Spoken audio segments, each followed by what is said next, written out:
Shalimar Jewelry inaugural offer. Flat 9% VA on gold ornaments, 12,500 off on purchase of 1 kg silver.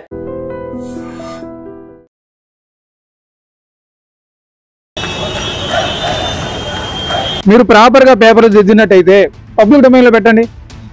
ఎవరి paper వారు చూసుకున్నాం కదా.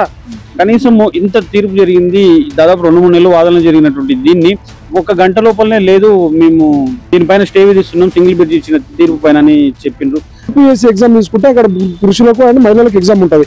ఇక్కడ మాత్రం వీళ్ళు ఓన్లీ మహిళలకు కండక్ట్ చేశారు. Welcome to IT news. This is Pawan. Breaking news చూస్తున్నారు.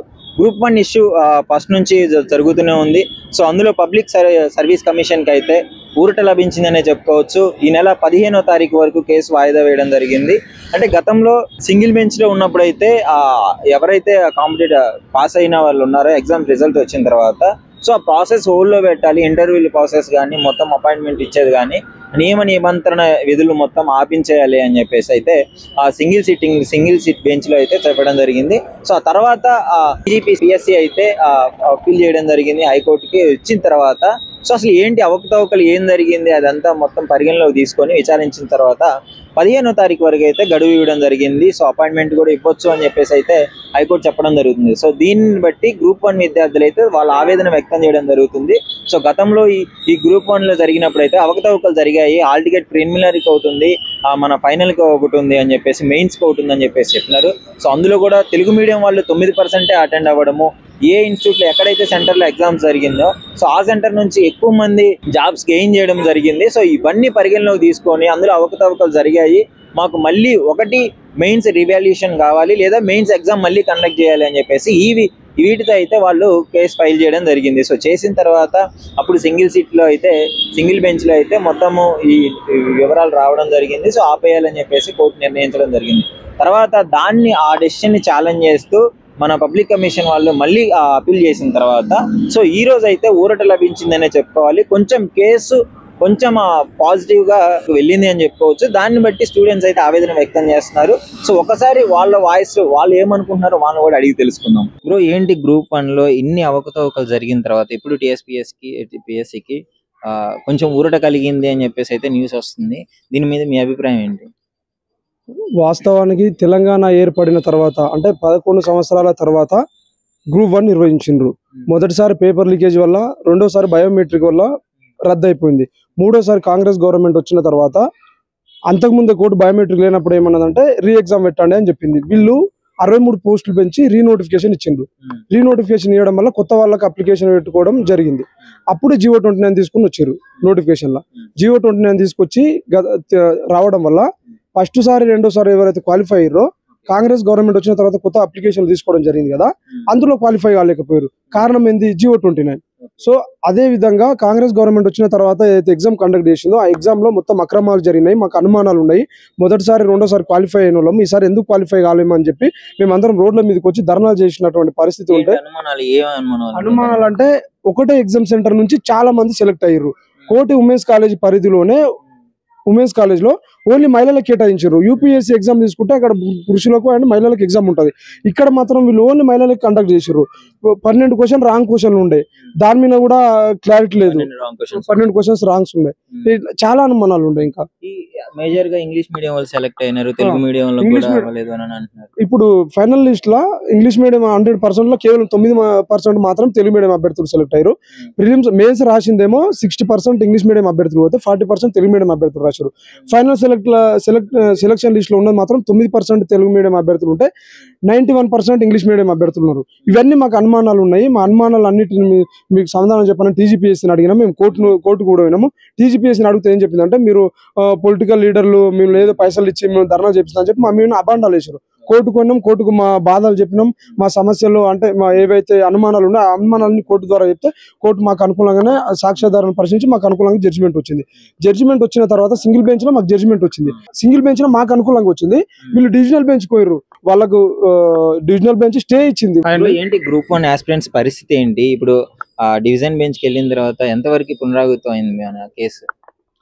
అయితే బ్రదర్, మొన్న జరిగినటువంటి గ్రూప్ 1 కేసులో సింగిల్ బెంచ్ జడ్జి తీర్పు ఏమి ఇచ్చారంటే రివాల్యుయేషన్ చేయండి, లేదంటే రీమెయిన్ ఎగ్జామ్ పెట్టని చెప్పి వాళ్ళు చెప్పడం జరిగింది. అయితే రివాల్యుయేషన్ అనేది కుదరని పని. ఎందుకంటే రివాల్యుయేషన్ చేస్తే ఇప్పుడు ఆల్రెడీ జాబ్లో వచ్చిన అభ్యర్థికి ఏమో మళ్ళీ తక్కువ మార్కులు వచ్చి మళ్ళీ జాబ్ వచ్చే అవకాశం ఉంటుంది. కాబట్టి రివాల్యుయేషన్ అనేది కుదరని పని. కాబట్టి రీమెయిన్స్ పెట్టమని చెప్పేసి కూడా చెప్పారు. ఒకవేళ అంటే 8 నెలలు టైం ఇచ్చేసి చెప్పారు. అయితే ఇక్కడ మేము అడిగేది మెయిన్ ఒకటే పాయింట్, మీరు group 1 case first single bench జడ్జిలో తీసుకోవడానికి మీకు 4 నెలలు టైం పట్టింది. తర్వాత తీర్పు ఇవ్వడానికి కూడా 4 నెలలు టైం పట్టింది. 2 నెలలు రిజర్వ్లో ఉంచి తర్వాత తీర్పిచ్చారు. అదే ఈ రోజు డివిజనల్ బెంచ్లో కోర్టు కానీ టీజీపీఎస్సీ తరపున కోర్టులో కేసు వేయగానే ఎమ్మటే ఏం చూడకుండా కూడా వెంటనే మేము స్టే తీసేస్తున్నాం, అంటే తాత్కాలిక స్టే ఇస్తున్నాం, మళ్ళీ మీరు అపాయింట్మెంట్ ఆర్డర్లు ఇవ్వచ్చు అని చెప్పేసి కూడా ఈరోజు చెప్పడం జరిగింది. అంటే ఆ సింగిల్ బెంచ్ జడ్జిలు తీర్పడానికి 6 నెలలు పడితే డివిజనల్ బెంచ్ తీర్పడానికి కేవలం 1 రోజు పట్టిద్దా? మీ నిరుద్యోగ అభ్యర్థులు, మధ్యతరగతి అభ్యర్థులు, మా దగ్గర డబ్బులు ఏమి ఉంటాయి, అందరిని అడుక్కొని తల అయినా పోగొసుకుని పోయేసరికి కోర్టులో లేట్ అయింది. సరే లేట్ అయినా కానీ మీరు న్యాయం చెప్పాలి కదా. ఇక్కడ ఇంకొక విషయం ఏంటంటే గ్రూప్ 1 సంబంధించి కూడా కొంతమంది పిల్లలు కూడా తెలియక కేసులు వేస్తా ఉన్నారు హైకోర్టులో. ఇన్ని కేసులు వేసేసరికి కూడా జడ్జి గారికి కూడా అనుమానం వస్తా ఉన్నది, నిజంగానే గ్రూప్ 1లో అసలు అవకతవకలు జరిగినాయా లేదా అని చెప్పేసి కూడా. అంటే కొంతమంది స్క్రూటినీ కూడా సరిగా రాకపోయినా కానీ కోర్టులో కేసులు వేయడం వల్ల ఇట్లా కూడా కొంచెం తప్పుదోవ పడతా ఉన్నది. ఎందుకంటే అభ్యర్థులు ఏం చేస్తున్నారంటే సరే నాకు అన్యాయం జరిగింది, నేను ఒక్కనే పోయి కోర్టులు వేసుకుంటా అని చెప్పేసి వాళ్ళు పోతున్నారు. అంటే పూర్తిగా తెలియదు, కోర్టుల మీద అవగాహన లేక ఏదో తప్పు రాస్తున్నారు, తర్వాత జడ్జిమెంట్ ఆడిపోయి అక్కడ కొట్టేసి ప్రయత్నం చేస్తా ఉన్నారు. అంటే అందరం కలిసి ఒక తీరుగు ఉన్నది వేరు, సపరేట్ పోయింది వేరు కదా, అట్లా అని చెప్పేసి మాట్లాడుతున్నాం. అండ్ అలాగే ఈరోజు హైకోర్టు ఇచ్చిన దాన్ని అయితే మేము కొంచెం వ్యతిరేకించాలని చెప్పి చెప్పాలి. ఎందుకంటే మాకు నిజంగానే వాస్తవానికి మేము డివిజనల్ బెంచ్ సింగిల్ బెంచ్లో వ్యతిరేకం వచ్చిందంటే మాక్సిమం సింగిల్ బెంచ్ జడ్జి కూడా కొంచెం అంత అవగాహన ఉండే దాని మీద తీర్పిచ్చుంటారు, జడ్జిమెంట్ వచ్చి ఉంటుంది. సరే డివిజనల్ బెంచ్లో అయితే మేము కూడా వస్తాయని చెప్పేసి అనుకున్నాం. సరే కొంతమంది నిరుద్యోగులకి అయితే బాధాకరమే. వాస్తవానికి అయితే మేము నిజంగా కష్టపడే అభ్యర్థులకు అయితే జాబ్ రావాలని కోరుకుంటున్నాం మేము కూడా, ఇందులో ఏం తప్పలేదు. కానీ మాకు ఖచ్చితంగా అనుమానం ఉన్నది, బరాబర్గా 563 పోస్టులలో అంటే ఉన్న 500 పోస్టులకి నువ్వు 63 పోస్టులు కలిపినావు, సంతోషం. మళ్ళీ 63 పోస్టులు కలిపిన తర్వాత కొత్త వారికి అవకాశం ఇచ్చా ఎక్కడిది? మీరు ప్రాపర్గా పేపర్ దిద్దినట్టయితే పబ్లిక్ డొమైన్ లో పెట్టండి. ఎవరి పేపర్ వారు చూసుకుంటాం కదా, 6 పేపర్లు ఎవరి పేపర్ వారు చూసుకుంటాం కదా, 7 పేపర్లు ఎవరి పేపర్లు వారు చూసుకుంటాం కదా. మీరు పబ్లిక్ డొమైన్ లో పెట్టండి. ఎవరు ఇప్పుడు మా పేపర్లు కదన్నా, అన్ని పబ్లిక్ డొమైన్ లో చూస్తే ఎవరు నిజంగా రాశారు ఎవరు నిజంగా రాయని చెప్పేసి మాకు అర్థమవుతుంది. మీకు ఇష్టం వచ్చినట్టు ఏదేదో చేసుకుంటా ఎవరి ఇష్టం వచ్చినట్టు మాట్లాడుకుంటా ఆ గ్రూప్ 2 సంబంధించి కూడా సిలబస్ కమిటీ అని చెప్పేసి అంటారు. ఆ సిలబస్ కమిటీ ఏడు మీద తెలియదు. అవునా, ఎట్లా నిరుద్యోగాలు పడితే ఎట్లయిపోయిందంటే అక్కడదంతా ఇక్కడ పడుతున్నాం, ఇక్కడంతా అక్కడ పడుతున్నాం. ఎటుబడి మా బతుకులు రోడ్ల మీద తెల్లారిపోతున్నాయి. కానీ మాకు ఉద్యోగం రావట్లేదు, ఏం రాలేదు. ఎవరు వచ్చినా సరే వాళ్ళ రాజకీయ లబ్ధి కోసం నిరుద్యోగులను వాడుకొని పైకి వచ్చి, అంటే అంతకుముందేమో మామూలుగా ఉన్న వాళ్ళు నిరుద్యోగులను రెచ్చగొట్టి నిరుద్యోగులను రోడ్డు మీద తిప్పి మా కోటేయండి మమ్మల్ని గెలిపి చెప్పిన తర్వాత వాళ్ళ అధికారంలోకి వచ్చిన తర్వాత వాళ్ళకి అధికారం వచ్చిన తర్వాత నిరుద్యోగులు ఎవరు పట్టించుకోవట్లేదు. మేము ఏం కోరుకున్నామంటే గ్రూప్ 1 పరీక్ష మొదలైన దగ్గర నుంచి కూడా గ్రూప్ 1 పరీక్ష మొదలైన దగ్గర నుంచి కూడా మొత్తం అవకతవకలు ఉన్నాయి. గ్రూప్ 1 ఫిలిమ్స్ లో కూడా 14 క్వశ్చన్లు తప్పున్నాయని చెప్పేసి మేము చెప్తా ఉన్నాం. ఏంటంటే మా మెయిన్ డిమాండ్ ఏంటంటే మళ్ళీ మొదటి నుంచి పరీక్ష పెట్టండి, ట్రాన్స్పరెంట్ గా పరీక్ష పెట్టండి. మేము ఒకటే డిమాండ్ చేస్తా ఉన్నాం, మాకు టీఎస్పీఎస్సీ వద్దు, యూపీఎస్సీ ముద్దు. దయచేసి మీరు యూపీఎస్సీకి ఒప్పచెప్పాలని చెప్పి కూడా చెప్తా ఉన్నాం. ఎందుకంటే మాకు టీజీపీఎస్సీ మీద నమ్మకం లేదు, పోయింది ఇక. ఎందుకంటే గతంలో పేపర్ లీక్ అయింది, మళ్ళీ మొన్న కూడా ఏదేదో కేసులు అవుతున్నాయి. మొన్న గతంలో ఉన్నప్పుడు వాళ్ళ పేపర్ లీక్ అని చెప్పేసి మొత్తం టీజీపీఎస్సీ అంతా అల్లకల్లం అయిపోయింది. స్టోరీ మీరు అసలు మార్చిన అని చెప్పేసి అన్నారు. అంటే మొన్న ఏదో కొంతమంది ముగ్గురు మార్చారు, కానీ అసలు నిజంగానే టీజీపీఎస్సీ ప్రక్షాళన చేశారని చెప్పేసి కూడా మాకు అనుమానం కలుగుతా ఉంది. కాబట్టి తక్షణమే మీరు మళ్ళీ ప్రిలిమ్స్ నుంచి పెట్టండి, ఎటువంటి తావు లేకుండా ఏది లేకుండా. ఏంటి అసలు గ్రూప్ 1 ఆస్పిరెంట్స్ పరిస్థితి ఏంటి? ఈ కేసు ఎక్కడికి వెళ్తుంది? ముఖ్యంగా రాసిన వాళ్ళ పరిస్థితి, ఇప్పుడు రీవాల్యుయేషన్ పెట్టించుకుంటే వాళ్ళ పరిస్థితి ఏంటి మరి? ముఖ్యంగా తెలంగాణ నిరుద్యోగుల బతుకులు ఆగమైపోయినాయి, తెలంగాణ నిరుద్యోగుల బతుకులు ఛిద్రమైపోయినాయి. ఆ ఛిద్రమైన బతుకుల లోపల మొన్న కొద్ది ఆశ నింపుతుంది అనుకున్నాం డివిజన్ బెంచ్, ఈరోజు సింగిల్ బెంచ్, ఈరోజు డివిజన్ బెంచ్ ఆశను ఛిద్రం చేసింది అని కొంచెం బాధ అనిపిస్తూ ఉంది. ఈరోజు గెలిచిన వాళ్ళైనా ర్యాంకులు వచ్చిన వాళ్ళైనా మా వాళ్ళే, మా అన్నలు, మా తమ్ముళ్ళు, మా అక్కలు, మా చెల్లెలు, వాళ్ళు వేరు కాదు, మేము వేరు కాదు. కానీ ఈరోజు మాకు ఏదో ఒకటి ఉందని క్రియేట్ చేసే ప్రయత్నం చేస్తూ ఉన్నారు ప్రభుత్వం. కానీ మిగతాది మాకేముండదు, వాళ్ళకు వచ్చినా కూడా మేము సంతోషపడతాం. కానీ ఇక్కడ అనేకమైన ప్రొసీజర్ ల్యాబ్స్ ఉన్నాయి. ఎటువంటి ల్యాబ్స్ ఉన్నాయంటే, ఫర్ ఎగ్జాంపుల్ ప్రిలిమ్స్కి మెయిన్స్ హాల్ టికెట్లు వేరే ఇచ్చిన చరిత్ర లేదు ఎక్కడ. అలా ఇచ్చినందుకు కాదు, సరే దానికి ఓకే, అలా ఇచ్చినందుకు కాదు, అలా ఇచ్చినందుకే 17 మెంబర్లు ఎక్కువ అయ్యారేమో, 17 మంది ఎక్కువ వచ్చారేమో అనేది మా అనుమానం. దాన్ని నివృత్తి చేయాల్సిన బాధ్యత ఈ టీజీపీఎస్సీ పైన ఎక్స్ట్రా వచ్చారు, దాన్ని నివృత్తి చేయాల్సిన బాధ్యత ఎవరిది ఉంది? టీజీపీఎస్సీ పైన ఉంది. ఆ టీజీపీఎస్సీ పైన ఇప్పటి వరకు కూడా మనకు నివృత్తి చేయలేదు. దాన్ని కోర్టులో చేసినాం. అట్లానే ఒకటే సెంటర్ నుండి దాదాపు ఎక్కువ మంది సెలెక్ట్ అయ్యారని చెప్పేసి దాన్ని కూడా మనం సవాల్ చేసినాం. ఆ తర్వాత దాదాపు 88.85% మెంబర్స్ ఓన్లీ ఇంగ్లీష్ మీడియం నుండి సెలెక్ట్ అయ్యారు. తెలుగు మీడియం నుండి 8% మాత్రమే సెలెక్ట్ అయ్యారు. అట్లానే ఉర్దూ మీడియంలో 10 మంది రాస్తే ఒకరు సెలెక్ట్ అయ్యారు.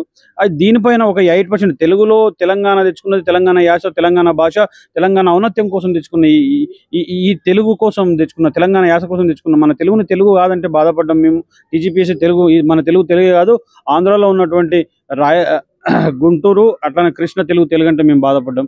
దాన్ని ఆ తర్వాత ఇంకొక విషయం ఏంటంటే, ఒక ప్రిలిమ్స్ క్వాలిఫై అయిన అభ్యర్థికి మెయిన్స్లో 10 మార్కులు, 6 మార్కులు, 2 మార్కులు, 8 మార్కులు, 33 మార్కులు ఇట్లా పేపర్ వైజ్గా రావడంతో అక్కడ కూడా మాకు అనుమానాలు తావెత్తింది. అసలు ఎందుకు వస్తున్నాయి ఇటువంటి పరిస్థితి అనేది అనుమానాలు తావెచ్చి అప్పుడు కోర్టు మెట్లెక్కినాం. దాదాపు సుదీర్ఘమైన విచారణ జరిగిన తర్వాత, సుదీర్ఘమైన వాదనలు జరిగిన తర్వాత 222 పేజీల డాక్యుమెంట్ తీర్పు మాకు వచ్చింది. ఆ తీర్పులో భాగంగానే మేమందరం కూడా సరే వచ్చిందని అనుకున్నాం.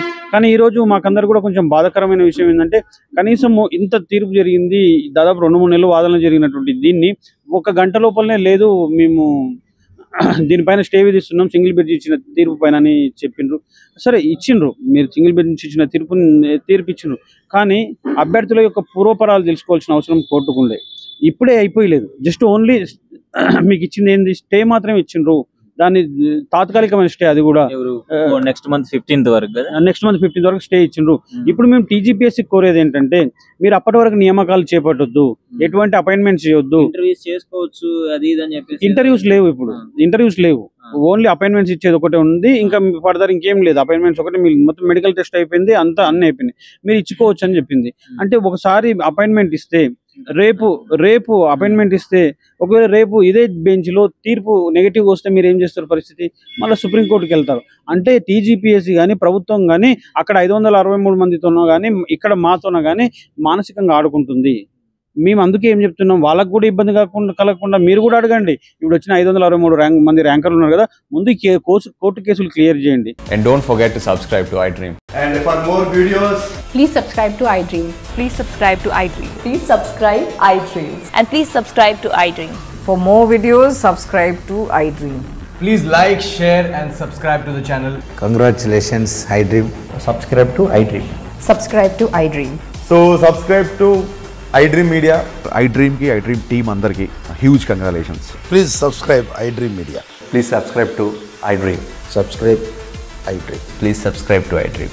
iDream అంటే నా కళల ఛానల్ సబ్స్క్రైబ్ చేసుకున్న నోరు తిరుగుతలేదు, మీరైతే గంట గుర్తు కొట్టండి. For more such videos, please subscribe to iDream. Subscribe to iDream. Please subscribe to iDream. Please subscribe iDream Media. Please do subscribe to iDream. Please subscribe to iDream Media. For best entertainment and information, please subscribe iDream.